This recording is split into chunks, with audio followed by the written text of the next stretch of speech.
오늘 주제는 인테리어 사기업체 피하기죠. 예, 오타 났네요. 어, 사실 우리 업계에서는 인테리어 사기가 굉장히 빈번한 편입니다. 이유가 뭐냐면은 일단 첫 번째는 처음 사업을 시작하시는 분들이 많아요.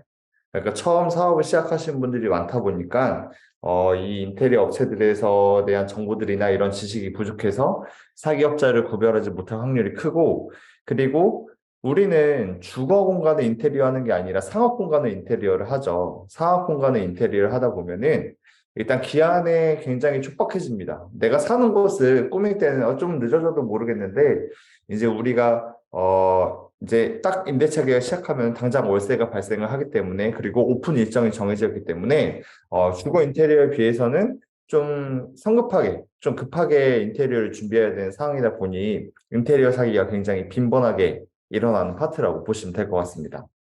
그래서 항상 이 인테리어 사기업체의 첫 번째 표적이 되는 게 피트니스 업계입니다.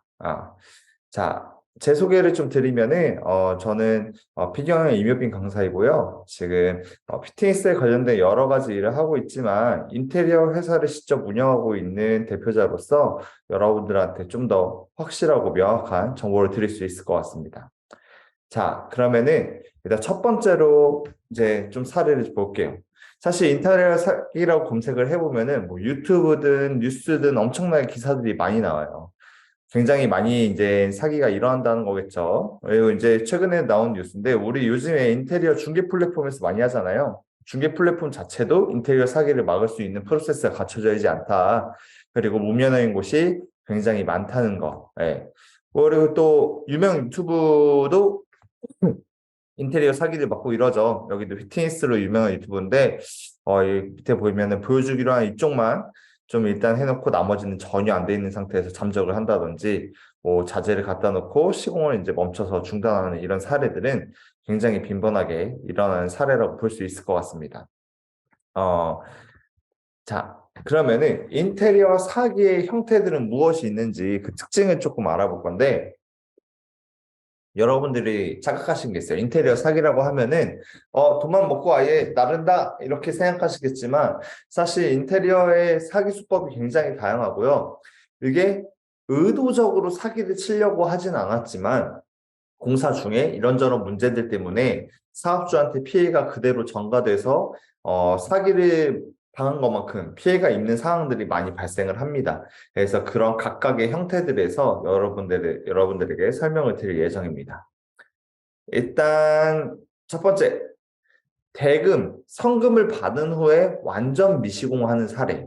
이거는 사실상 거의 없어요. 거의 없다시피 아니라 아예 거의 뭐 0.01%도 안 된다고 보시면 됩니다. 왜 그러냐면은 내가 공사를 하기로 한 후에 대금을 받았는데 아무것도 안 하고 그냥 잠수를 타버린다. 시공을 안 한다. 이거는 사기죄 성립이 됩니다. 사기죄는 범죄로 들어가서 형사수사로 넘어가요. 그러니까 형법으로 넘어가는 거죠.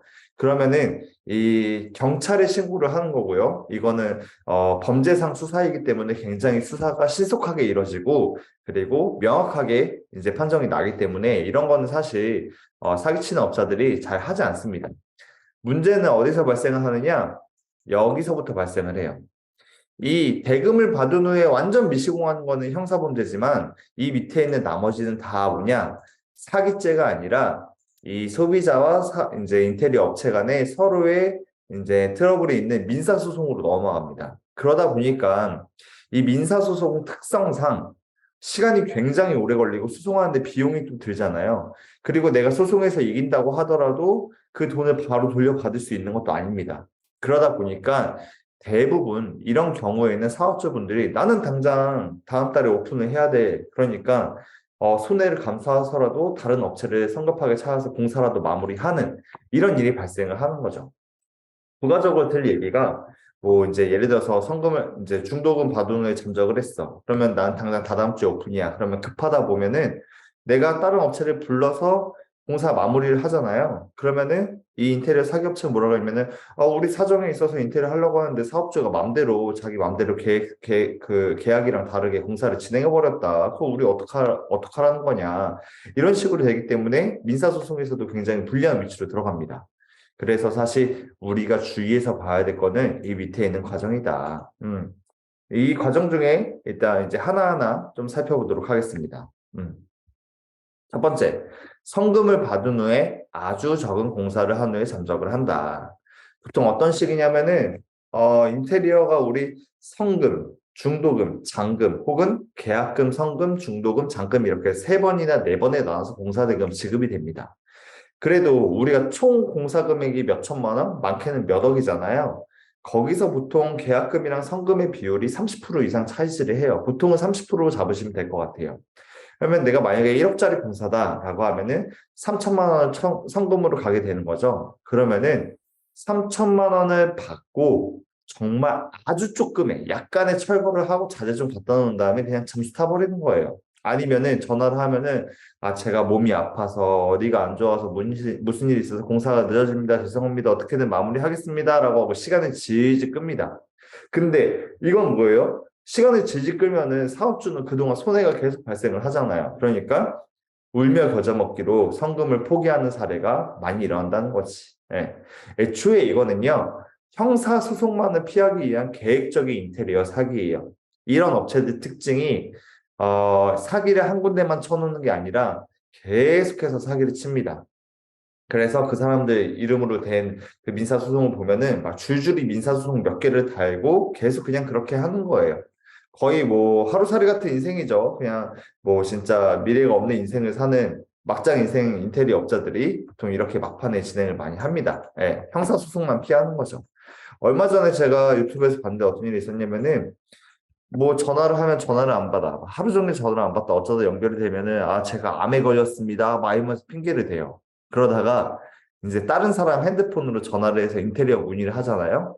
그러면은 그거 견적받으러 옵니다. 견적 내주러 와요. 그런 식으로 막 잡더라고요. 그래서 이런 애초에 형사소송을 피하기 위한 계획적 인테리어 하기 정말 조심해야 된다는 거. 자, 비율상으로는 드물어 보이지만 총 인테리어 비용의 30% 금액을 통으로 날린 건 다름없기 때문에 굉장히 크리티컬합니다. 사업 초창기에는 우리가 정말 돈이 조금이라도 아쉬워서 아껴야 될 때예요. 왜 그러면은 우리 업계 특성상 여러분들이 넉넉한 자본금을 가지고 사업을 시작하지 않기 때문에 사업 시작부터 이렇게 인테리어 비용의 30% 정도의 금액을 통으로 날리면 사업 전체가 흔들릴 위험이 있기 때문에 상당히 조심해야 됩니다. 당연히 제대로 된 계약서를 안 쓰는 경우가 많고요. 계약서를 쓰게 되면 고객들이 불리하니까. 그리고 이체 기록이나 이런 걸 남기지 않게 해서 할인의 빌미로 현금 거래를 유도를 합니다. 이거는 사업자가 없어서인 분들도 많아요. 그러니까 소송이 많이 걸려 있고 여러 가지 문제가 있다 보니까 자기 이름으로 사업자를 낼 수가 없어서 현금 거래를 유도하는 사람들이 많습니다. 혹은 다른 사업자 통장을 빌려와서 결제를 하는 경우도 많아요. 그리고 시간을 재지 끌면서 사업주가 포기하고 다시 공사를 하게 유도한다는 거. 네. 이런 식이에요. 정말 간단한 철거하고 이거 자재 이만큼 있잖아요. 지금 여기 보이시나요? 지금 이만큼 자재 있죠? 이거 해봤자 50만 원 정도밖에 안 해요.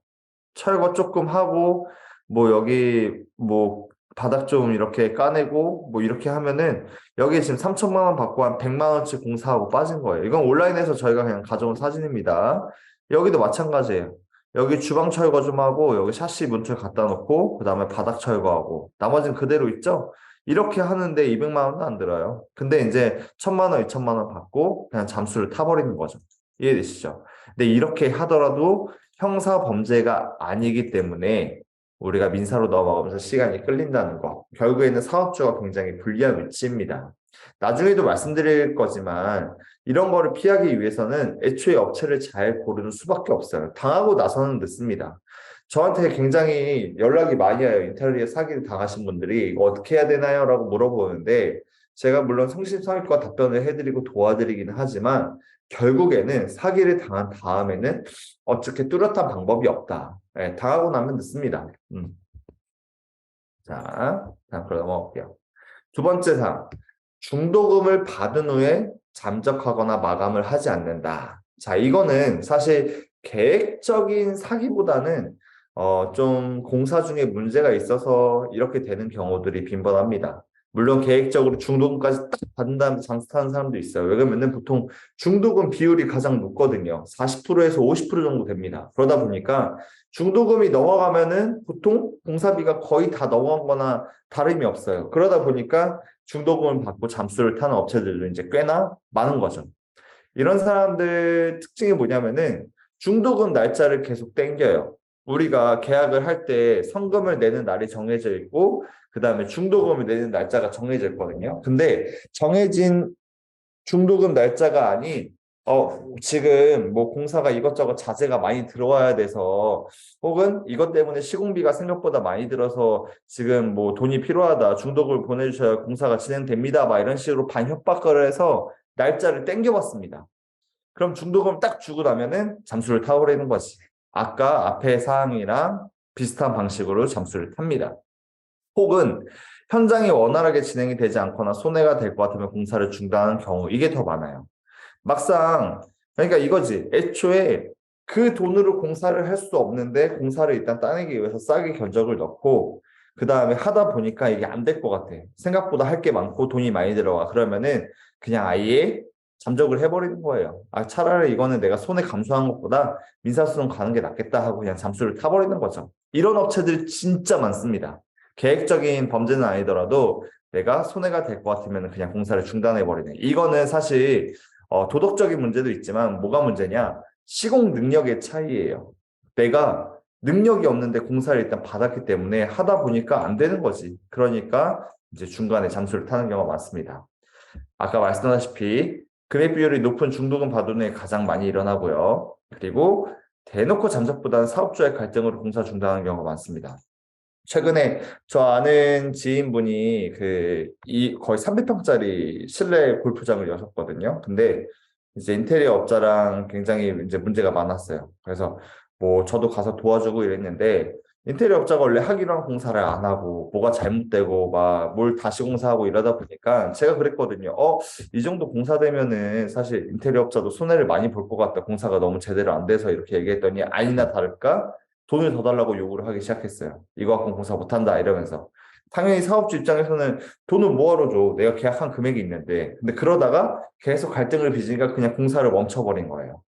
공사를 멈춰버리고 이제 이 지인분이 저한테 나머지 공사를 해달라라고 해서 제가 그건 좀 문제가 될 수도 있다. 왜 그러면은 그 사람이 작정하고 달려들면은 우리가 더 잘못된다니까 아예 뭐 전기 배전함을 떼가서 전기를 못 들어오게 하고 아예 공사 다음 거를 못하게 하더라고요. 근데 보통 이렇게 공사가 완료되지 않은 시점에서 시설 소유권은 인테리어 업자에게 있습니다.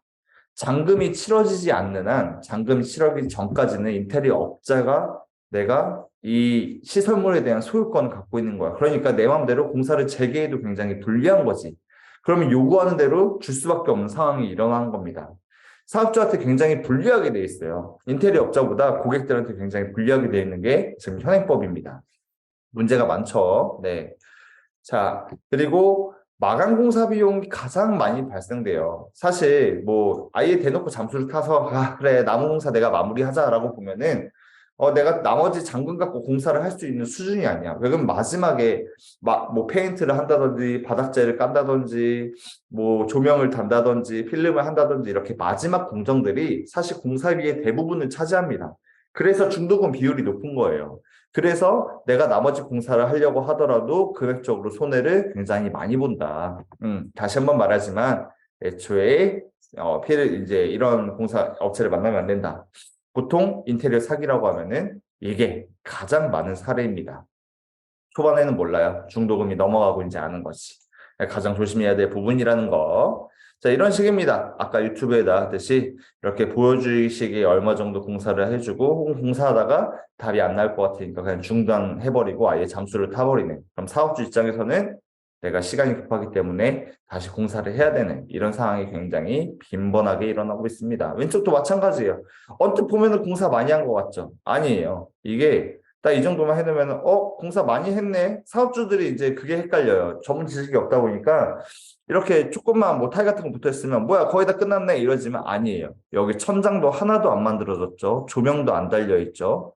심지어 이제 바닥재도 안 돼 있고 수전도 안 달려 있고요. 뭐 그다음 급배수 시설도 완벽하게 마감된 거 아니고 심지어 콘센트도 안 달려 있어요. 예.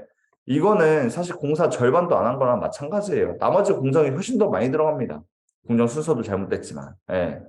그래서 이렇게 되다 보면은 이제 막상 다른 업체 가면은 내가 훨씬 더 많은 비용을 해서 공사를 마무리해야 된다는 거. 자, 다음.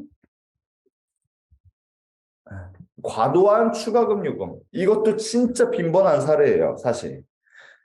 이건 언제 일어나면은 보통 이제 인테리어 업자들 여러분들 이제 미팅을 하시잖아요. 그러면은 한 군데만 알아보시는 분들은 없을 거예요. 보통 몇 군데를 불러서 이제 견적을 먼저 받아보는데, 자, 여러분들이 전문 지식이 있어서 견적서를 보면은 뭐 이제 견적서 이렇게 돼 있겠죠? 제가 그려드릴게요. 뭐 견적서가 뭐 딱 이렇게 있으면은 뭐 견적서에 뭐 하고 금액 얼마, 그다음에 뭐 인건비 비율 얼마, 자재비에 뭐 산재보험료, 고용보험료 막 이렇게 해서 뭐 단위도 엄청 복잡하게 나왔고 이름도 되게 어려워요. 여러분들이 알아볼 수 없는 막 스타터 막 이런 거 써 있다고. 그러면은 여러분들이 이걸 보고 무슨 공사를 얼마만큼 하는지 알 수가 있나요? 절대 알 수가 없어요. 이거는 인테리어 업자도 보기 어려운 게 견적서예요. 회사마다 다르겠으니까. 저도 다른 회사들 거 이제 견적서 보잖아요. 그러면은 견적서 쓰는 방식이 워낙 다양하고 다 제각기로 하다 보니까 한눈에 파악이 안 된다고. 이게 얼마만큼 어느 정도로 공사를 하는 건지. 대충 감만 올 뿐이지. 일부러 이렇게 어렵게 쓰는 업자들도 많습니다. 고객들이 헷갈리기 위해서. 근데 그럼 여러분들 딱 견적서 받으면은 뭐만 봐요? 이 마지막에 총 금액 얼마 이렇게 써 있습니다. 그러면은 뭐 세 개를 받아봤는데 한 군데는 6천만 원이 나왔고 한 군데는 막 5,500이 나왔어. 근데 한 군데서 3천을 줘. 그럼 여러분들 이거를 선택하게 된다는 거지. 3천만 원짜리. 두 배 차이인데 제가 뭐 저 같아도 만약에 인테리어 지식이 없으면 3천만 원짜리 선택을 할 것 같아요. 문제는 뭐냐? 여기서 이 마지막 최종 금액이 중요한 게 아니에요. 여러분 보세요. 여러분들이 뭐 기구를 사는데 뭐 이제 내가 풀세트 30종에 그다음에 덤벨이랑 원판까지 다 포함된 그 견적이 뭐 5천만 원, 6천만 원이 나왔어. 근데 덤벨 한 세트랑 그다음에 기구 5개랑 러닝머신 하나랑 해갖고 3천만 원이 나왔어. 그럼 여러분 3천만 원씩 살 거예요? 아니잖아요. 잘못된 견적이잖아. 근데 이런 식으로 견적을 낸다는 거죠. 근데 여러분들 그걸 볼 줄 모르니 저렴한 거를 선택을 하는 거예요. 그 저렴하게 하는 사람들은 어떤 거냐? 일단 싸게 줘서 견적부터 따내자. 일단 무조건 공사부터 따내자. 왜 공사를 해야 되니까 돈을 벌려면 그러면은 그렇게 저렴하게 한 다음에 그 다음에 이제 뒤에 추가금을 왕창 붙이는 거지. 아, 이거는 별도입니다. 이거는 별도입니다. 저기 견적서에 안 나와 있는데 여기 견적서에 안 들어가 있잖아요. 이건 별도에 하면서 계속 추가를 하는 거예요. 이 사람 특징. 처음에 작은 거부터 이야기를 합니다. 뭐 예를 들어서 아, 이게 봤더니 바닥 저기가 좀 까여 있어서 저거를 좀 메꿔야 될 것 같아요. 한 3, 40 정도 추가됩니다. 3, 40이면은 진짜 큰 돈이거든요, 여러분. 여러분 3, 40만 원 벌려면은 여러분들 매출을 얼마를 해야 돼요? 100만 원 이상 해야지 3, 40만 원 버는 건데, 아, 3, 40만 내가 워낙 총 금액이 크다 보니까 되게 적은 금액이라고 생각을 한다고. 그러니까, 아, 네, 알겠습니다. 그럼 편하게 얘기해요. 그러면은 공사가 진행되면 진행될수록 어떻게 해요? 여러분들이 공사 중단하기가 어렵죠. 이 업자는 어쨌든 계속 해야 돼. 공사 마감을 해야 되니까. 그럼 뒤로 갈수록 30만 원 시작해서 아, 이거는 200만 원 추가입니다. 아, 저희 원래 조명 기본 조명인데 이거 너무 안 예뻐서 바꿔야 돼요. 이걸로 바꾸면 다 전체 바꾸면 200만 원 추가입니다. 여기 저기 출입문 여기 이제 우리 거울 저 거울은 별도거든요. 거울은 저희 견적서상에 없었어요. 거울 500만 원 추가입니다. 이런 식으로 다 추가해. 그럼 최종적으로 어떻게 되는지 아세요? 마지막에 우리가 맨 처음에 받았던 다른 업체 견적 6천만 원보다 훨씬 더 나온다. 항상 배보다 배꼽이 커지는 게 추가 견적입니다. 열받겠죠. 근데 이거를 당하잖아요. 여러분들이 당하다 보면은 무슨 일이 일어나냐? 내가 이 추가 견적으로 내가 이 견적서 잘못 받은 거를 내가 눈치를 챘어. 근데 문제는 뭐냐? 어쨌든 공사는 마무리를 해야 돼. 거기서 중단하고 새로 업자를 선별하는 것보다는 추가금을 내고 그냥 공사 마무리하는 게 더 손해가 덜 발생할 것 같아. 이렇게 되면은 이제 손해를 보고 결국에는 최종적으로 공사를 마무리가 되는 거죠. 예. 애초에 견적서가 굉장히 잘못된 거죠. 견적서 자체가 사업주가 보기 편하고 정확하게 이해를 할 수 있는 게 견적서거든요. 근데 견적서를 복잡하게 쓰면은 이렇게 내가 눈 뜨고 코 베이는 상황이 발생한다는 거죠. 결과적으로 비싸게 공사를 하게 되고요. 사기는 아니죠. 이런 사람들 공사 마무리를 합니다. 왜? 추가금 받아야 되니까. 근데 여러분이 예상치도 못한 돈이 빠져나가면서 내가 예산을 잡아놓은 것들이 흔들리죠? 그러면 사업의 근간이 흔들리는 거예요. 이것도 굉장히 빈번한 사례 중에 하나다. 어떻게 보면 인테리어 사기라고 볼 수 있겠죠. 예. 내 사업에 피해를 주는 건 마찬가지니까. 다음, 저품질 시공, 공사 내용, 미시행. 이게 앞에 거랑 좀 비슷해요. 뭐냐면은, 앞에 거는 내가 계속 추가금을 인테리어업자가 요구하면서 공사를 진행한다고 치면은 이거는 아예 그냥 공사 자체를 개싸구려로 날림으로 하는 거예요. 왜? 받은 돈이 적으니까. 예. 일단 비전문가인 사업주를 악용합니다. 이걸 해놔도 몰라. 여러분들 가벽 있죠, 가벽. 가벽 알아요? 가벽을 아시는 분도 있을 텐데 우리가 뭐 이렇게 뚫려 있는 상가라고 하면은 내가 여기에 필라테스 룸이나 PT 룸 만들 거 하면 이렇게 벽을 치잖아요. 이걸 가벽이라고 합니다. 이 가벽을 어떻게 만드냐? 석고보드라는 보드로 만들어요. 뭐 그냥 이렇게 판때기처럼 생겼고 석고로 만들어진 되게 약해요. 예, 되게 가볍고 경량입니다. 경량. 불에 안 타기 위해서 목재는 못 쓰고요. 근데 이렇게 이 석고보드를 붙이는데 이 석고보드를 붙일 때 여기에 이렇게 선 따라서 이렇게 뼈대를 이렇게 세워요. 뼈대를 이렇게 세웁니다. 그 다음에 여기에 이렇게 보드를 착 하고 붙이는 거예요. 근데 말씀드렸다시피 이 보드 자체가 굉장히 약해요. 그래서 한 장만 붙이잖아요. 그러면은 누가 이렇게 손으로 툭 하고 밀잖아요. 그러면은 빡 하고 빠개져요. 진짜 엄청 약합니다. 그래서 보통 어떻게 해야 되냐? 이거를 두 장으로 덮어붙여요. 이런 식으로 코러스를 해서 두 장을 얽혀서 붙입니다. 그러면은 얘가 한 장일 때보다 두 장일 때 강도가 5배 이상 강해져요. 그러다 보니까 잘 안 깨집니다. 그래서 가벽 만들 때는 이게 정석이에요. 근데 이걸 여러분들이 아냐고 모르잖아요. 그러니까 가벽 공사 해놓고 여기를 당연히 두 장을 덧대, 투피를 덧대서 만들어야 돼. 그냥 한 장만 붙여서 날림 공사를 하는 거예요. 이게 보기에는 전혀 티가 안 나. 나중에 부셔져야 합니다. 근데 부셔져도 사업주들이 몰라. 이게 한 장으로 해서 잘못된 건지 모르고 아, 내가 실수로 부셨구나 라고 하고 심지어 돈 내고 AS 하는 경우도 많습니다. 예. 근데 웃긴 건 뭔지 아세요? 이 석고보다 한 장에 몇천 원 안 해요. 여기에 총 들어가는 자재 해봤자 이 가벽 5m짜리 만들잖아요. 그럼 자재비 다 해서 뭐 10만 원도 안 듭니다. 그 10만 원 아끼려고 부실 공사를 하는 거예요. 예. 근데 여러분들은 모른다. 왜? 비전문가니까. 네. 그러니까 이제 그런 거 이용해서 사업주를 악용해서 저품질에 시공을 하는 경우가 많습니다. 이것도 애초에 견적서가 문제예요. 가벽이 있으면은 내가 가벽을 두 장을 덧대서 하는지 한 장을 덧대서 하는지 어떻게 하는지 상세하게 써 있어야 되는데 이제 그런 게 안 써 있는 거고 그러니까 나중에 내가 문제점을 알아도 요구할 수가 없죠. 네. 그리고 또 3D가 꼭 필요해요. 왜?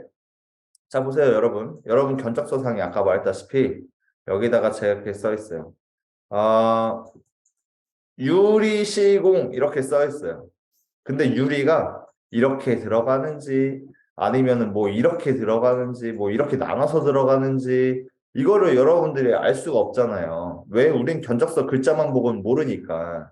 근데 3D를 보면 답이 나온다는 거지. 왜? 이건 그림이잖아, 그림. 예, 그림은 그냥 보면 되잖아요. 아, 이렇게 나오는구나. 그럼 이렇게 시공되겠구나 생각할 수 있잖아요. 그래서 3D가 꼭 필요한 거예요. 여러분들이 비전문가이기 때문에 사진상으로 우리 이렇게 시공됩니다 하고 합의를 하기 위해서 꼭 필요한 건데 이거 없이 공사 자체가 어떻게 될 수가 있냐 이거지. 예, 3D 없는 인테리어 업체는 사실 공사 자체가 이거예요. 내가 손해를 보면서 공사를 하거나 너한테 손해를 입히면서 공사를 하겠다. 우리가 완벽한 합의 없이 공사를 진행하겠다는 다름이 없습니다. 물론 양심적인 업자분들 많아요. 이제 뭐 동네 업자분들 중에 3D는 못하지만 되게 최선을 다해서 시공하시는 분들이 있는데 문제는 뭐냐? 그 사람들이 시공에 최선을 다해서 잘했다고 하더라도 여러분들이랑 생각한 게 다를 수 있다는 거지. 그래서 문제가 발생하는 경우가 굉장히 많습니다. 네. 그래서 이제 제가 말씀드리는 게 3D만 확인하셔도 된다. 이제 뒤에도 말씀드릴 거예요. 아까 말했다시피 큰 금액 차이가 나지 않는 저품질 자재를 사용합니다. 그리고 법적으로 그 어떤 책임도 없어요. 민사도 못 걸어요. 왜? 정확하게 기재된 게 아니기 때문에 내가 어떻게 시비를 걸 수가 없는 거야. 그냥 진짜 똥 밟았다 하고 그냥 넘어가는 거지. 이런 일이 왜 발생을 하느냐? 인테리어 고객은 일회성 고객이에요. 대부분. 보통 한 번 하고 말지 이걸 계속 지속해서 사업하는 경우가 많지 않더라고. 저도 이제 그 제가 이제 인테리어 현장을 한 1년에 거의 한 50개, 4, 50개 정도 진행을 하거든요. 피트니스랑 필라테스, PT샵만. 한 4, 50개 진행을 하는데, 지금은 한 그 중에 한 40개 공사가, 뭐 50개 중에 80%가 이제 재공사, 그러니까 2호점 공사를 하거나 3호점, 이제 확장하시는 분들 아니면은 뭐 소개권으로 들어온 게 대부분이고 신규는 10개밖에 안 돼요. 근데 그러면은 소개가 되게 2호점 여시는 분들이 많은 거 아니에요라고 하지만 저희가 그동안 한 공사가 수백 개입니다. 거래처가 수백 개인데 그중에 1년에 40개만 공사하는 거죠. 그러니까 보통 인테리어 고객들은요, 일회성인 경우가 많아요. 뭐 이번 달에 1호점 열고 다음 달에 2호점 여시는 분이 있나요? 아니죠. 1호점 열면은 2호점 열 때까지 보통 1년 이상 걸리기 때문에 한 번 보고 말사이라는 거야. 그 사람들한테 잘해줘서 1년 뒤에 거래처를 받을 바에는 그냥 한 번 보고 말자라는 식으로 이번 공사에서 그냥 이득을 남기자 하고 근시야적으로 생각하는 게 어쩔 수 없는 사업 구조라는 거죠. 그래서 이런 문제가 발생을 한다는 거. 이거는 법적인 문제도 없어서 더 올라갑니다. 이게 근데 웃긴 게 뭔지 아세요? 이거는 사업주들이 모르잖아요. 잘 됐는지 안 됐는지. 이걸 언제 하냐? 다른 좋은 업체랑 거래했을 때 알게 돼요. 아, 내가 전에 했던 공사가 얼마나 쓰레기로 했는지 다음 잘하는 업자를 만나서 비교를 해봐야 알게 됩니다. 혹은 반대의 경우도 있어요. 정말 운이 좋아서 좋은 업자랑 공사를 했어. 그러면은 인테리어에 사기들이 많다 보니까 고객님들이 되게 깜깜하게 보는 경우가 많거든요. 그러면은 내가 다른 업체랑 공사를 해본 다음에 와, 우리 전에 공사해준 업체가 얼마나 잘해줬는지 이제 그때서야 비교가 되는 거죠. 문제가 많습니다. 자, 예시예요. 여러분, 이 왼쪽에 있는 타일 있죠? 지금 얘네. 이게 진짜 언제적 타일이야. 진짜 완전히 정말 싸구려 중에 최싸구려 타일이거든요. 얘네는 논슬립도 아니에요. 이 밟으면은 그냥 샴푸 잘못 밟으면 그냥 미끄러져요. 근데 이 타일이랑 지금 오른쪽에 보이는 되게 이 예쁜 타일이랑 단가 차이가 얼마나 날 것 같아요? 단가 차이가 뭐 퍼센테이지로 따지면은 거의 한 3, 40% 나요. 3, 40%.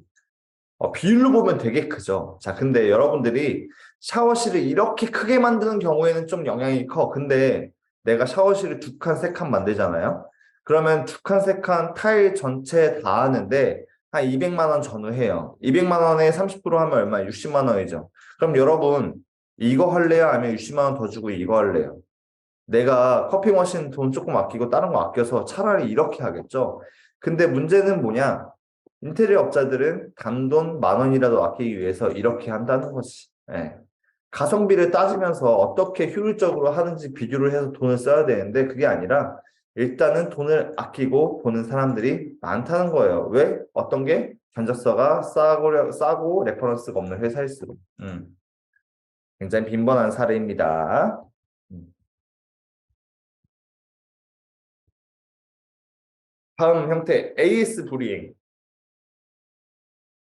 가장 피해가 적어요, 사실. AS 불이행은 너무 많아요. 너무 많고 사실 이제 AS 책임이 있지만 법적으로 AS를 문제가 발생한 다음에 언제까지 해주겠다라는 약정 사항이라는 게 없어요. 그러니까 내가 문제가 생겼어. 그러면 1년 뒤에 어쨌든 해주기만 해도 된다는 거야. 그러니까 보통 정말 문제가 많은 게 이제 AS가 그 중에 하나입니다. 다인 거는 피해가 적어요. 어쨌든 시공이 다 완료되고 문제가 생긴 거니까. 네. 근데 이제 정상적인 업체들도 AS를 미루거나 미싱하는 경우가 많아요. 왜냐면 이제 회사마다 뭐 이렇게 계획이 잡혀 있잖아요. 공사 계획이. 그러면은 그 AS를 하려면은 막 진짜 뭐 한 명만 가서 안 되고 막 두 명이 막 가서 막 이것저것 다 이제 고쳐야 되는데 그렇게 시간을 빼기가 쉽지 않고 뭐 예를 들어서 이런 것들 있죠. 뭐 제가 인테리어 업자 쪽에서 이야기를 하면은 이런 게 진짜 엄청 스트레스예요. 예를 들어서 이제 페인트가 조금 긁혀서 눈에 잘 보이지도 않아. 그러면은 이거 AS 해주세요 라고 하면은 어 굉장히 곤란한 거죠. 왜 그러면은 사람 한 명을 보내서 그 페인트를 AS 하면은 반품이라고 해서 15만 원이 나가요. 그 작은 흠집을 하는데. 그러니까 15만 원짜리 흠집을 메꾸는 거나 다름이 없는 거죠. 이제 그게 이제 보통은 이제 AS를 공사가 끝나고 나면은 한 번에 다 모아서 문제가 있는 거를 하루 만에 다 처리하면 상관없어요. 가는 김에 다 하면은 그거는 뭐 당연한 건데 이번 주에 페인트 좀 긁혔다. 이거 지금 봤네요. 페인트 긁혔어요. 이거 벽지가 살짝 떴어요. 이거 와서 붙여주세요. 이거를 이제 뭐 계속 며칠 걸로 말을 한다? 이러면은 저희들도 그냥 연락 안 받습니다. 열받아서. 네. 왜냐면 그분한테 정말 공사를 잘해주고 해준 게 있는데 그 말도 안 되는 걸 AS를 요구하고 이러면은 그거는 거의 무슨 갑질이랑 다른 게 없거든요. 우리 입장에서는. 네. 근데 문제는 뭐냐? 누수, 전기, 냉난방 이런 거는요. 새벽에 가서라도 공사를 해줘야 돼요. 왠지 아세요? 치명적이거든. 크리티컬해요. 페인트 흠집 조금 난 거는 내가 보이지도 않는 거는 냅둬도 사실 상관이 없잖아요. 그거 나중에 가도 상관이 없는데 누수, 물 새는 거는 이제 엄청 큰 일이죠. 그리고 전기 나가면 영업이 안 돼요. 냉난방이 나가도 영업이 안 됩니다. 이렇게 크리티컬한 부분들은 원래 긴급 공사로 해줘야 됩니다. 그래서 여러분들도 나중에 업체를 하면은 이 세 가지 부분에 대해서는 확실하게 약속을 받고 진행을 하시는 게 좋아요. 이런 문제 생기면은 당장 긴급으로 와달라. 만약에 너네가 안 오면은 다른 업체 해서 공사를 하겠다는 약정을 받아야 됩니다. 왜냐하면 그런 말 없이 내가 급해서 만약에 전기가 나갔어. 근데 우리 당장 뭐 카드기도 안 돼, 컴퓨터도 안 돼. 이거 어떻게 해? 그래서 인테리어 업자한테 전화했더니 전화 안 받아. 그래서 내가 동네에 있는 업자 불러갖고 30만 원 주고 했어. 그래서 인테리어 업체한테 이거 30만 원 나왔으니까 보상해 주세요 하잖아요. 그럼 보상 안 해줘요. 왜 그러면은 AS를 하는 책임이 있는 거지. 그걸 네 맘대로 공사하고 돈 달라고 하는 책임은 없거든. 법적으로도 안 돼요. 그러니까 이제 이 세 가지 부분에서는 미리 약속을 받고 확실하게 해야 된다. 이 세 가지 말고 또 크리티컬 부분이 있다고 하면은 누수 전기 말고는 사실 냉난방 빼고는 간판 정도? 예, 간판은 어쨌든 영업에 지장이 있는 거니까 이제 그 정도 아니고서야 영업에 피해가 가는 경우는 없기 때문에 이런 내가 크리티컬한 부분은 확실하게 짚고 넘어가셔야 된다는 거. 자, 그러면은 앞에서 제가 이 인테리어 사계의 주요 이제 수법들과 상황들을 이제 말씀드렸잖아요. 그럼 이렇게 사기를 치는 애들의 주요 특징이 있어요.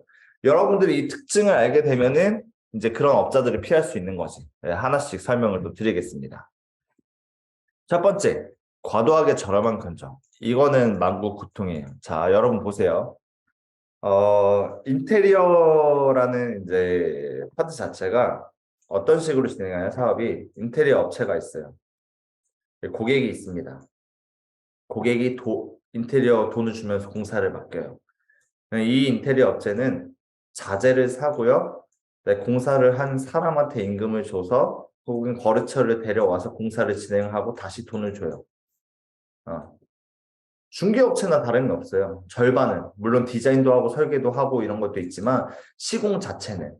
여러분들이 이거를 할 수가 없으니까 이제 인테리어 업체한테 맡기는 거고. 자, 근데 이 인테리어 업체들도 사실 뭐 물론 인테리어 업체 중에 직영 시공팀을 갖고 있는 업체들도 있어요, 사실. 근데 어쨌든 그 사람들한테 나가는 일당이나 급여나 그다음에 나가는 돈 자재값은요 다 똑같아요. 더 비싼 업체는 있어도 더 싼 업체는 없습니다. 우리나라에 있는 메인 그런 자재 도매상들은 정해져 있고요. 그 다음에 이 임금들도 거의 전국적으로 통일되어 있어요. 물론 지방으로 봤을 때 좀 비싸긴 합니다. 근데 내가 만약에 과도하게 저렴하게 해서 똑같은 공사를 한다? 이건 무슨 말이면은 내 돈으로 공사해 줄게나 다름이 없어. 어떤 세상에 머리에 총 많은 사람이 그렇게 하겠냐고요. 안 그래요? 미친놈이지. 그쵸? 이건 뭐냐? 아까 말한 거랑 똑같은 거예요. 사기를 치겠다. 혹은 공사를 날림으로 하겠다. 혹은 추가금을 왕창 뜯어내겠다. 셋 중에 하나입니다. 네. 물론 눈탱이를 안 맞는 것도 되게 중요합니다. 너무 과한 금액을 요구를 해서 눈탱이를 안 맞는 것도 중요하지만 사실 이 견적을 과하게 넣어서 눈탱이 치는 업체는 거의 없어요. 여러분들이 생각한 것보다. 그러니까 견적을 냈는데 이 공사에 비해서 말도 안 되게 견적을 넣어갖고 눈탱이를 쳐서 초반 견적을 비싸게 준다. 그런 건 거의 없어요. 왜? 그렇게 눈탱이 친 견적을 주면 사업주가 공사를 하겠어요? 안 하지. 그 회사가 정말 유명한 회사고 잘하는 회사가 견적이 다른 데보다 좀 비싸면 하겠지만 말도 안 되는 견적으로 이렇게 눈탱이 치는 그 견적을 여러분들 계약을 하겠냐고. 어차피 안 하기 때문에 그런 눈탱이는 거의 없어요. 눈탱이는 보통 오히려 여기서 일어나는 겁니다. 예, 착각하시는 거예요. 예. 오히려 과도하게 저렴한 견적에서 그런 눈탱이가 일어난다는 거. 그래서 견적 받았을 때 너무 눈에 띄게 저렴하다라고 하면은 일단 거르고 보셔야 됩니다. 저 믿으세요. 진짜예요. 예. 그리고 사업자 불일치. 사업자 등록증 보내주세요. 그래서 사업자 등록증에 뭐 사업자명 이렇게 써 있어. 그랬더니 인테리어 대금 보내는 통장의 이름이 달라. 이게 절대 안 됩니다. 절대. 예. 이거는 사업자를 빌려왔거나 혹은 통장을 빌려온 거예요. 뭔가 문제가 있으니까 그렇게 돼 있겠죠? 그래서 사업자랑 통장이 불일치하는 거는 거르셔야 됩니다. 무조건 확인하셔야 돼요. 네. 자, 사무실 없습니다. 사무실이 어딨어? 물론 뭐 이제 영세한 업자분들, 정직하신 분들 사무실 없는 분도 있지, 간혹 있지만, 근데 인테리어 업체 여러분들이 맡기는 공사는 그냥 뭐 내 가정집 뭐 화장실 바꾸고 이게 아니잖아요. 이 사업장을 통째로 공사하는 난이도가 높고 굉장히 돈이 많이 들어가는 큰 공사란 말이에요. 애초에. 근데 이거를 사무실도 없는 업체가 와서 한다라고 하는 거는 문제가 있죠. 사무실이 없다는 거는 사무실을 운영할 수 있는 능력이나 자금이 안 된다는 거예요. 근데 그런 사람들한테 큰 공사를 맡기는 거는 사실상 저는 좀 그렇다는 거. 그래서 이런 분들 특징이 뭐냐면은 미팅을 현장에서만 진행을 해요. 저 사무실에서 미팅 한번 하시죠라고 하면은, 이거는 현장 보면서 해야 됩니다 하고 자꾸 사무실이 이제 없는 거를 숨기려고 합니다. 사업자 등록증 보면은 뭐 가정집으로 돼 있고 이런 분들이 많아요. 물론 그런 분들이 다 잘못됐다는 건 아닙니다. 하지만 통계상 웬만하면 사무실 없는 것보다 있는 게 좋더라. 예. 음. 자, 잔금 비중이 10% 이하입니다. 잔금이라는 거 제가 말씀드렸죠. 잔금은 언제 내는 거냐? 공사를 다 끝내고 사업주랑 확인을 해요. 자, 이제 공사 다 문제 있는 거 확인해서요. 없네요. 그리고 돈을 주고 잔금을 줌으로써 시설권이 이양이 되고 공사가 끝나는 겁니다. 근데 이제 잔금 비중이 적다는 건 무슨 어떤 거를 뜻해요? 물론 이제 뭐 잔금을 안 주는 분들도 있으니까 뭐 그게 위험해서 뭐 이렇게 하시는 분도 계시긴 한데, 잔금 비중이 적다는 거는 사업 이제 인테리어 업자 쪽에서는 내가 위험을 감수를 안 하겠다는 거지. 혹시나 잘못되면은 언제든지 잔금 포기하고 나는 나르겠다. 사실 이거나 다름이 없습니다. 이 비중이 높으면은 공사를 어떻게든 마무리해야 돼. 물론 뭐 인테리어업자가 나쁜 사람도 있지만 고객 중에서도 진상 고객이라는 게 있잖아요. 그러니까 그런 진상 고객 만난다. 혹은 그럼 나 그냥 도망가겠다. 근데 진상 고객 아니더라도 나는 조금만 잘못돼도 도망가겠다라는 거나 사실 다름이 없습니다. 네. 근데 이거는 좀 애매모호해요. 제가 업자로서 이야기를 하면은 완전 잘못된 건 아니지만 그래도 비율상 이것도 확률적으로 잔금 비중 그래도 20% 정도는 되는 게 좋습니다. 네. 홈페이지 SNS 공식적인 채널이 없습니다. 자, 이것도 사실 다 운영하는데 돈이죠. 다 운영하는 돈이라서 이제 영세하신 분들은 사실 이제 없는 경우가 많은데 웬만하면 있는 게 좋아요. 왜 그러냐면은 공식적인 채널이 있다는 거는 내가 정상적으로 운영되는 업체라는 거예요. 자, 내가 돈 들여서 홈페이지도 하고 인스타도 하고 막 해. 근데 내 공사를 맨날 개판쳐. 그럼 사람들이 였다가 댓글도 달고 홈페이지도 공격하고 막 이렇게 하겠죠.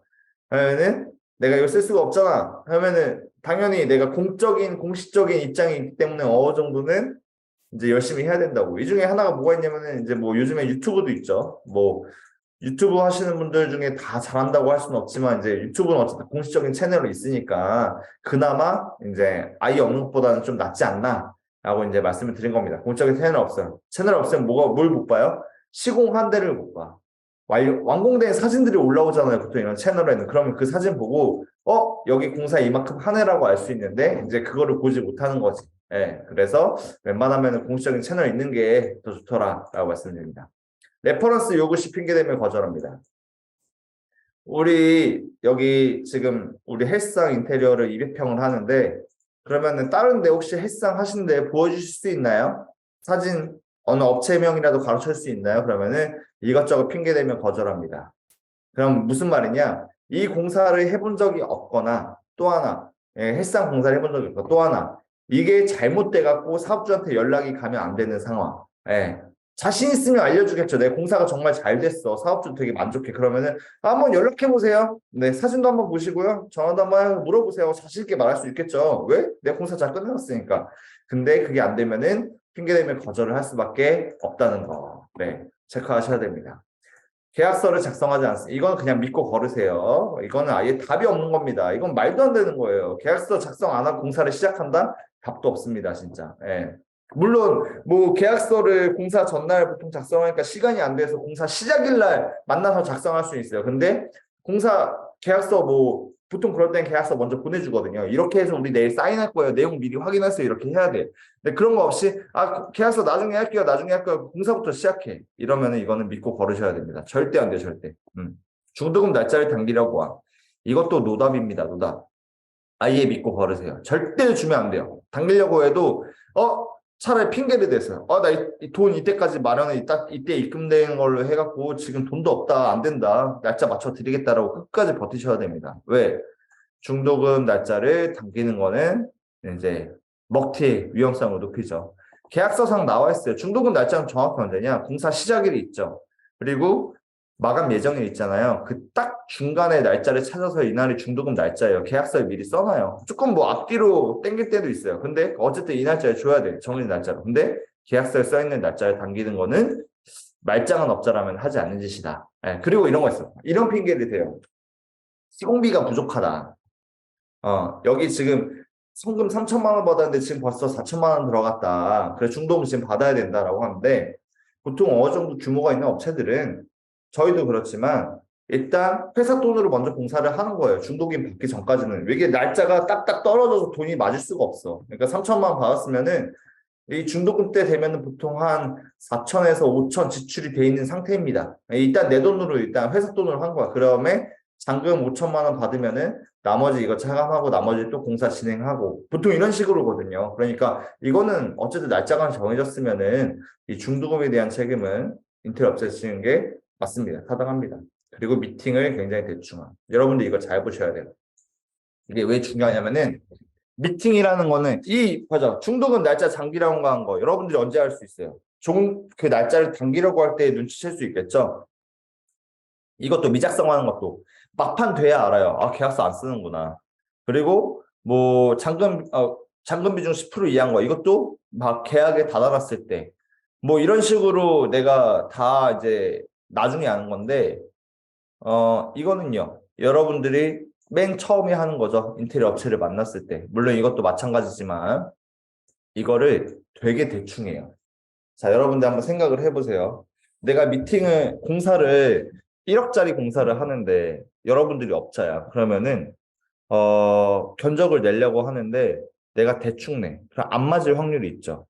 뭐 예를 들어서 여기가 지금 샤워실을 설치한다고 하는데 샤워실을 설치할 수 있는 환경이 되는지 환경이 안 되면은 이거를 되는 환경으로 만드는데 돈이 얼마나 더 들어가는지 자재를 위로 올리려고 하는데 이게 사다리차를 쓸 수 있는지 계단으로 와야 되는지 뭐 혹은 여기 이제 도면을 그려야 되니까 실측을 엄청 꼼꼼하게 해서 이렇게 해야 되고 그다음 창문을 간다고 하면은 이 창문에 지금 어떻게 갈 수가 있는지 이거를 하나하나 다 꼼꼼하게 하고 그다음에 사업주가 원하는 걸 들어보고 그다음에 이런 식으로 해야겠다고 계획을 잡아가야 될 거 아니에요. 그러니까 정보가 있어야지 내가 인테리어 계획을 잡을 거 아니에요. 그리고 그 계획에 따라서 견적이 나오는 거고. 근데 그걸 어떻게 대충 할 수 있죠? 1억짜리인데. 여러분한테도 1억이지만 업자한테도 1억이잖아요. 근데 이거를 대충 한다는 자체가 애초에 말이 안 된다는 거지. 예. 물론 첫 미팅은 그럴 수 있어요. 첫 미팅은 이제 논의된 게 없으니까 일단은 실측부터 먼저 하고 어떤 거 하는지 대충 들어보고 하는데 공사가 진행되면 이제 이 인테리어 공사 진행하기 전에 이 설계를 하고 구조를 짜고 도면을 그리고 견적을 내는 과정에는 엄청 꼼꼼해야 된다는 거지. 사업주가 대리석을 하고 싶대. 네네네네. 이래. 알겠습니다. 해. 대리석을 얻다. 얼마큼 하는지. 대리석 진짜 엄청 비싼데 이거를 뭐 이만큼 견적이 나오는데 그래도 할 건지 이걸 다 물어보면서 해야 되거든요. 근데 대리석 할 거예요. 네, 알겠습니다. 어떻게 그럴 수가 있냐는 거지. 말이 안 된다는 거죠. 그 큰 돈이 들어가는 부분에서. 그래서 미팅하는 태도만 보더라도 사실 여러분들이 사기 업체를 좀 안 좋은 업체들은 고를 수가 있다라는 겁니다. 네. 이해되시죠? 이렇게 9가지 특징만 기억하시면은 사기 업체를 고르는 건 물론 별로 안 좋은 업체도 고를 수가 있다. 이제 걸을 수가 있다. 근데 여기서 플러스 알파로 제가 조금 더 말씀드릴게요. 그 밖에 좀 사기 업체까지는 아니지만 좀 피해야 되는 특징들이 있다. 말씀을 드리겠습니다. 네. 이것도 이제 추가로 말씀드린 거. 자재 싸게 구할 수 있다는 업자. 공장을 직접 하지 않는 이상 절대 불가능한 구조입니다. 우리나라 자재 유통 구조상 그 사람이 타일 공장을 막 엄청 크게, 그래서 타일을 싸게 했을 때, 그건 인정이지. 근데 나는, 뭐, 여기 거래처가 있어서 도매에서 바로 떼어갖고 자재를 싸게 구한다. 타일은 다 도매에서 떼와요. 어느 정도 되는 업체들은. 근데 뭐 자기는 뭐 어떻게 해요? 싸게 어떻게 구해? 말도 안 되죠. 이거는 거짓말입니다. 일단 거짓말을 하고 시작하는 거죠. 3D 디자인 미제공. 저도 웬만하면 걸으셨으면 좋겠어요. 뒤에서 보여줄 건데 3D가 왜 필요한지. 3D 디자인이 어떤 제공이 안 된다는 거는 3D 둘 중에 하나죠. 의도적으로 제공 안 하거나 또 하나는 능력이 안 돼서. 둘 다. 사실 그래서 안 되겠죠. 예, 둘 다 여러분들이 그런 업체한테 맡기시면 안 되겠죠. 어때 두 가지 상황 다. 그리고 퀄리티도 좀 신경을 쓰셔야 돼요. 디자인 퀄리티가 좋으면 당연히 결과물이 좋을 수밖에 없습니다. 그래서 디자인 퀄리티가 좋은 데가 비싼 거예요. 어쩔 수 없어요, 그거는. 왜? 그만큼 공사를 퀄리티 높게 하니까 디자인도 퀄리티가 높게 나오는 거거든요. 그래서 3D 디자인은 꼭 제공되는 업체로 했으면 좋겠다는 거. 견적서상 공사 내용이나 자재가 불분명함. 이것도 여러분들이 웬만하면 걸으셨으면 좋겠습니다. 너무 대충 써있고 물어보면 말 얼버무리고 제대로 대답 안 해주고 이거는 자신이 없다는 겁니다. 그래서 이것도 좀 피하셔야 되는 부분 중에 하나고, 추가 견적에 대한 이야기는 미리 하세요. 추가 견적은 어떻게 되냐? 어떤 식으로 처리하냐? 얘기를 하겠죠. 뭐 얼버무려. 뭐 추가 견적은 뭐 그때 상황 봐서 막 왔다 갔다 하고 달라집니다. 뭐 아예 안 나올 때도 있고 많이 나올 때도 있어요. 믿고 걸으세요, 여러분. 추가 견적 눈탱이 치겠다는 거야. 이 추가 견적은요, 어떻게 이야기를 해야 되냐? 저희가 하는 방법인데, 저도 이거를 누구한테 배웠냐면 고객한테 배웠어요. 저기, 여러분 아시는 땡땡님, 저희 필라테스 봉사를 저희가 했거든요. 거기 대표님이 말씀해 주셨어요. 거기 대표님이 추가 견적은 이렇게 하는 걸로 하자. 추가 견적 나오면 이렇게 한 다음에 이 내용을 내가 사인을 하겠다. 그러면은 나중에 이 사인 받은 것만 돈을 내겠다. 얼마나 깔끔해요. 사업주가 확인한 것만 돈을 내는 거야. 이렇게 되면 문제가 안 생기지. 왜? 그럼 사업주가 확인했으니까. 근데 이 과정이 없으면은 이거 이렇게 해서 이렇게 좀 더 나올 것 같아요. 뭐 더 나올 것 같아요. 그리고 이제 여러분들도 좀 추가를 하시겠죠. 이거 좀 이렇게 고쳐주시면 안 돼요? 막 하면, 네, 알겠습니다. 한 다음에 이거 하는데 200만 원 막. 나중에 다 합치니까 추가금 1,500만 원 이렇게 나온다는 거지. 이래서는 안 됩니다. 네, 그래서 애초에 이 추가 견적에 대한 거는 확실하게 짚고 넘어가는 게 좋다는 거 기억하셔야 됩니다. 물론 그런 건 있어요. 견적이 이제 여러분들이 추가하는 거 있죠. 저희 간판 좀 할게요. 이렇게 할게요. 근데 충분히 논의가 안 됐어. 이게 딱 정해진 게 아니에요. 그럼 견적을 낼 수가 없겠죠. 그래서 근데 확정적으로 정해진 거는 진행하기 전에 확인하고 해야 된다는 거. 네.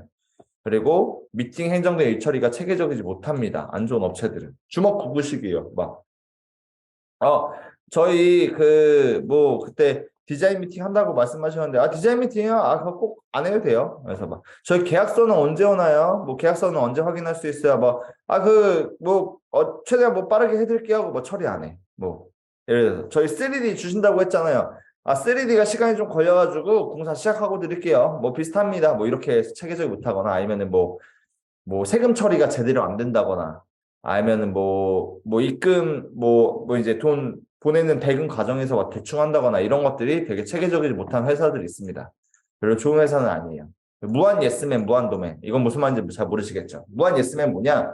여러분들이 말하는 거, 나 다 됩니다, 다 됩니다, 이렇게 하는 것들이에요. 이거는 무조건 됩니다, 무조건 됩니다. 하는 분들이 있는데, 사실 좋지는 않습니다. 왜냐면은, 인테리어 회사라는 게 이제 여러분들이 비전문가잖아요. 비전문가임을 고려를 하면은 이런 게 돼야 돼요. 여러분들 예를 들어서 이 벽면 전체 대리석으로 하고 싶어요.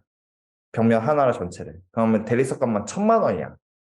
그러면은 여러분들 진짜 찐부자고 완전 프리미엄으로 해. 그러면 모르겠어. 그건 괜찮아. 근데 그런 게 아니라 어쨌든 여러분들 돈을 벌려고 사업장을 오픈하시는 분들이잖아요. 그러면은 제대로 된 인테리어 업장 어떻게 하냐면은 대리석으로 하면 견적이 말도 안 되고, 그런 느낌을 원하시는 거면은 필름으로 대체하는 방법도 있고요. 아니면은 여기에 이제 타일로 해서 이 석재 느낌을 살리는 방법도 있는데 견적은 5분의 1로 할 수 있습니다. 이런 식으로 여러분들한테 해답을 제시할 수 있어야지 인테리어 업자예요.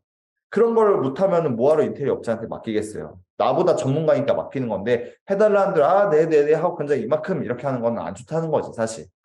혹은 무한 노맨이 있어요. 저 여기에 진보를 이렇게 기둥을 세워갖고 그거 딱 올려놓고 싶어요. 아, 그거는 안 돼요. 지지가 안 됩니다. 힘이 안 돼요. 근데 사실 물론 진짜 안 되는 것도 있지만 모두 안 되네. 여기 샤워실 만들고 싶어. 아, 샤워실 안 돼요. 뭐 여기 샤워실 하려면은 막 이런 뉴스 생겨서 안 돼요. 막 이런 식으로 무조건 다 안 된다고요. 노, 노, 노, 노, 노. 뭐냐면은 이거는 그냥 쉽게 쉽게 공사를 가겠다는 겁니다. 그래서 이 둘 다 너무 무한 예스맨과 노맨도 좋지 않다. 이 중간에서 여러분들의 생각을 수용을 해서 정리를 해서 이런 식으로 표현을 해주는 그런 업자분들을 만나셔야 됩니다. 이건 미팅하면 바로 감이 와요. 동종업계 시공 경험 없는 업자. 진짜 피해야 될 것 중에 하나인 것 같아요. 제가 공사 안 하는 업종이 있습니다. 공사 안 하는 업종 어디 하냐면 식당을 안 해요.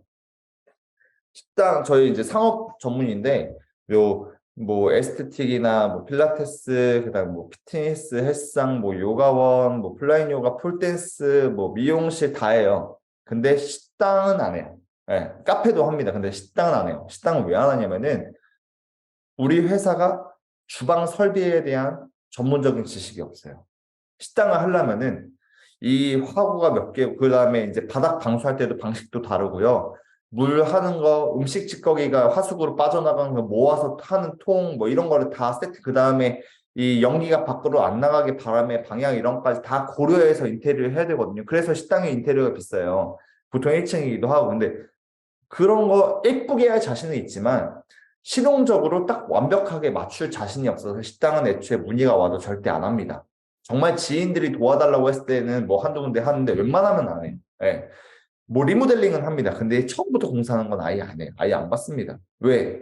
내가 거기에 우리 회사가 거기에 대한 시공 경험이 없어요. 전문성이 없는데 자신 없는 공사를 뭐하러 해? 이건 둘 중에 하나예요. 내가 피해를 보거나 사업주가 피해를 보거나. 그래서 애초에 안 하는 겁니다. 뭐 물론 이런 거 있죠. 뭐 그러면은 뭐 신입은 어디서 일을 하는 거야? 시공 경험 없는데 그럼 어떻게 시작해? 업자 입장은 그럴 수 있지만 근데 여러분들 사업주 입장에서는 웬만하면은 시공 경험이 없는 업자보다 있는 입자가 낫지 않을까? 어느 정도냐면은 차이가 이런 거예요. 같은 공간을 뺐을 때 뭐 운동 공간이 막 10% 20%까지 차이가 나고요. 그 다음에 말도 안 되는 락하 개수 뭐 그 다음에 여기가 뭐 예를 들어서 이런 거 있습니다. 뭐 200평대 피트니스 센터야. 200평대면은 200평 정도 되면은 유회원 타겟팅을 뭐 한 7, 800명 잡는다 라고 하면은 샤워실이 12개면 충분하거든요. 남자 5개, 여자 7개 혹은 6개, 6개 이렇게 보통 가요. 네. 그렇게 되면은 저녁 타임은 어쨌든 붐벼서 다 쓰긴 못하지만 어쨌든 가장 효율적인 공간과 그 정도 시공이 딱 맞아요. 근데 이제 그런 걸 모르는 거지. 막 샤워실 3칸을 만나 혹은 막 샤워실 20칸을 만든다거나. 그다음에 유회원 타겟이 7, 800명인데 신발장을 막 1000개를 갖다 놔. 막 그래서 다 신발장 투성이야. 엊그저께 미팅하고 온 데가 그랬거든요. 이제 리모델링 하시는 분인데 갔는데 막 라카 다 천지야. 모든 벽을 라카로 둘러싸놨어. 근데 그 중에 절반 버리신대요. 이제 리모델링 하면서 쓰질 않으니까. 이제 이런 게 다 동종업계 시공 경험이 없는 분들이 많이 하는 실수라는 거. 그리고 막 러닝머신이 이제 있으면 러닝머신은 이제 보통 마력수가 있거든요. 얘네들이 보통 맥시멈 3kW 잡아먹어요. 그러면은 보통 하나당 콘센트 하나를 단독으로 빼거나 아니면은 두 개당 하나로 묶었는데 이게 배선이 다 별도로 돼야 돼. 그래야지 안 나가 전기가. 예. 근데 이거를 모르면 어떤 일이 발생을 하느냐? 이게 다 콘센트를 연결시켜 놓으면은 이제 중간에 이제 전기가 나가고 차단기가 내려가는 현상이 발생을 하죠. 그러니까 이런 작은 것부터 큰 것까지 되게 동종업계 경험이 있어야지만 할 수 있는 이제 그런 것들이 있습니다. 그래서 웬만하면 동종업계 시험관 없는 업자는 피하시는 게 좋아요. 질문 하나 주셨는데 청기범 선생님 추가 견적 발생 시 어떻게 했다는 내용 한 번만 다시 설명 가능할까요? 네. 추가 견적은 내가 확인하고 컨펌한 것만 마지막에 돈을 내겠다라고 확정을 짓고 나가시는 거예요. 그래야지 뒤에 말도 안 되는 추가금 견적 뭐야 이거 이렇게가 안 생깁니다. 네. 궁금한 거 있으시면 편하게 물어봐 주세요. 뭐야 어디였어? 네. 궁금한 거 있으시면은 편하게 물어보시면 되겠습니다. 네.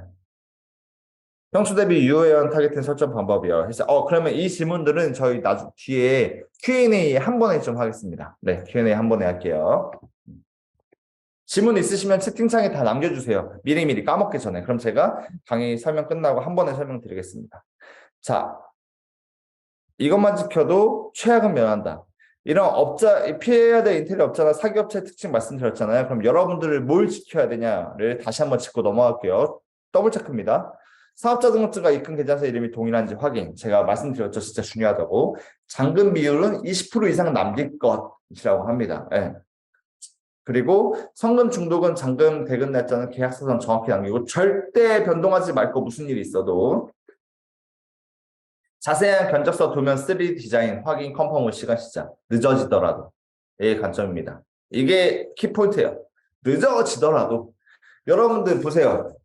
자, 내가 공사가 이거 컨펌하느라고 공사 시작일이 일주일이 밀렸어. 내가 임대료가 500만 원이야. 그럼 얼마 손해예요? 125만 원 손해죠. 4분의 1이니까. 근데 여러분들이 이거를 컨펌 안 하고 125만 원 이득 보려고 공사 시작하잖아. 그럼 여기서 발생하는 손해는 최소한 1000단위예요. 최소한 1000단위. 그래서 무조건 내가 늦어지더라도 완벽하게 짚고 넘어가서 공사 시작해야 된다는 거야.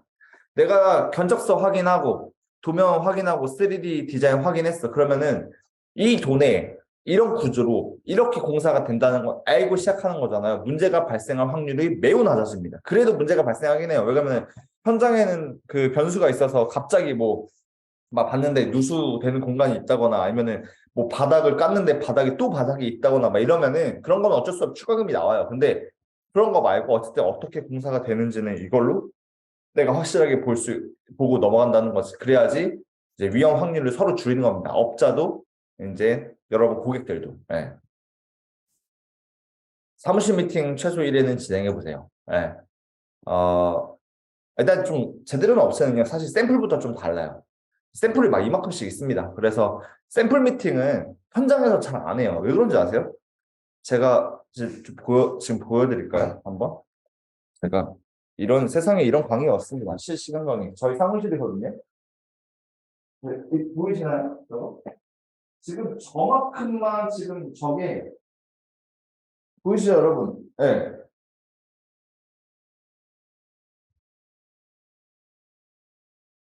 저 샘플이 마루 샘플만 저만큼이에요. 마루 샘플만. 사실 저게 정상적입니다. 왜냐면 매년 리뉴얼되고 회사마다 다르니까 저 정도 샘플을 보유하고 있는데 마루 하나 고르는데 저 책자를 들고 현장에 갈 수 있어요, 여러분? 불가능입니다. 절대. 물론 이제 여러분들이 어느 정도 취향이 얘기가 나오고 이제 이런 종류의 마루를 하겠다라고 했을 때는 사실 이제 그 딱 책자만 들고 가는 게 가능하지만 네, 여러 군데에서 고를 때는 그게 쉽지 않다는 거. 자, 그리고 미팅 시 업종에 대한 이해도가 있는지 체크할 것. 얘기만 해도 여러분들이 아실 거예요, 사실.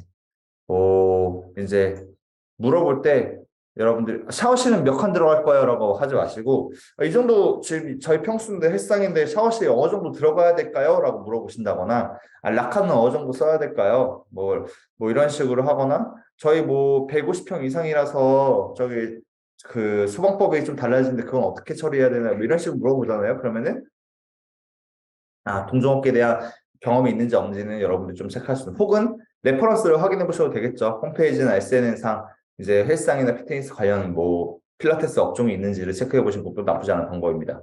추가금은 사업주와 컨펌 한번 하기로 약속할 것. 다시 한번 강조했죠. 네, 이거 약속하면 문제가 안 생긴다는 거.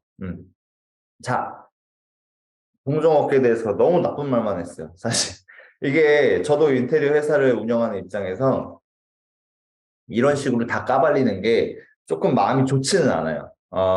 근데 왜 그러면은 아까 말씀드렸다시피 사무실이 없거나 그다음에 이제 좀 영세한 분들 중에서도 되게 잘해주시고 이제 되게 꼼꼼하게 봐주시고 정말 이윤 많이 안 남기시는 정직한 분들이 이제 꽤 많아요. 사실 많아요. 사기 업자들보다는 양시적인 업자분들이 많습니다. 근데 이런 거죠. 여러분들이 내가 여기에 인생을 걸고 하는 사업체에서 정말 몇 천만 원 단위의 몇 억 단위의 큰 돈을 쓰는데 근데 그 적은 확률에 베팅을 하는 건 도박이나 다름이 없다는 거죠.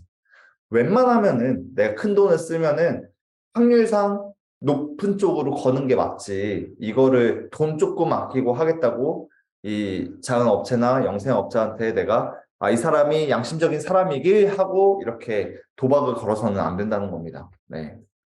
자, 그러면은 좋은 인테리어 업체의 특징에 대해서 말씀드리겠습니다. 좋은 인테리어 업체 특징.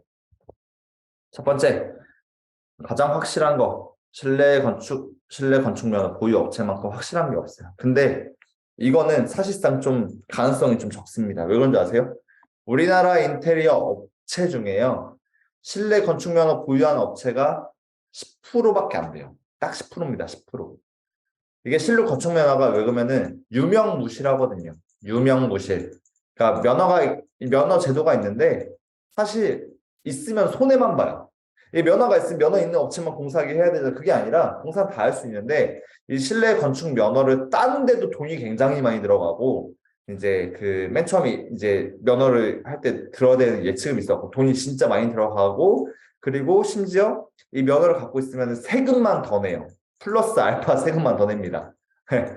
그러니까 인테리어 업자들 이제 웬만큼 진짜 큰 규모 업체들도 이 면허 일부를 뺀 업체들도 많아요. 예, 일부러. 왜 그러면 손해만 발생을 하니까. 예. 근데 확실한 거는 이 실내 건축 면허 보유 업체들은 사실 인테리어 사기 업체가 될 수는 없습니다. 왜 그러면 이제 이 실내 건축 그 협의회에서 하자보증 이행지권이라는 게 발생이 되거든요. 그래서 여러분들이 이제 그 사기를 당할 위험성 자체는 아예 제로에 가깝다. 예, 실내 건축 면허를 들고 있는데 근데 굉장히 비쌉니다. 다른 데보다 못해도 최소한 이제 20, 30% 이상 비싸요. 왜 그러면은 세금을 더 낸다고 했죠? 예, 그런 것도 하고 면허를 따는 자체가 굉장히 힘든 과정이고 보통 규모가 다 큰 법인 회사예요. 그러다 보면은 무슨 일이 일어나냐? 아무래도 운영비가 더 크겠죠. 그래서 인테리어 자체도 비용이 좀 비쌀 수밖에 없다. 꽤. 그래서 이제 이거는 여러분들이 쉽지 않을 겁니다. 3D 디자인이 좋은 업체. 이게 제일 현실적이에요. 3D 디자인이 좋으면 장땡입니다, 사실. 3D 디자인이 좋으면 어쨌든 공사 내용 확정하고 넘어가는 거니까. 사기업자가 그 인테리어 디자이너들을 고용을 해서 고퀄리티의 디자인을 뽑아낸다? 이렇게까지 정성스럽게 사기치는 사람들 거의 없어요, 사실. 예.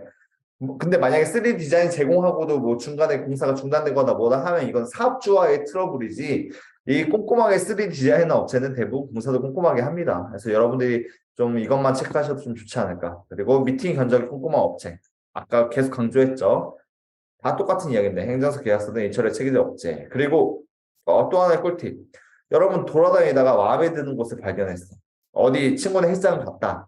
혹은 아니면은 뭐 어디 앞에 카페를 갔다. 아니면 어디 필라테스 샵을 갔다. 근데 공사가 너무 잘 돼 있는 거야. 마감도 좋고. 그러면은 물어보세요. 어디다 있는지.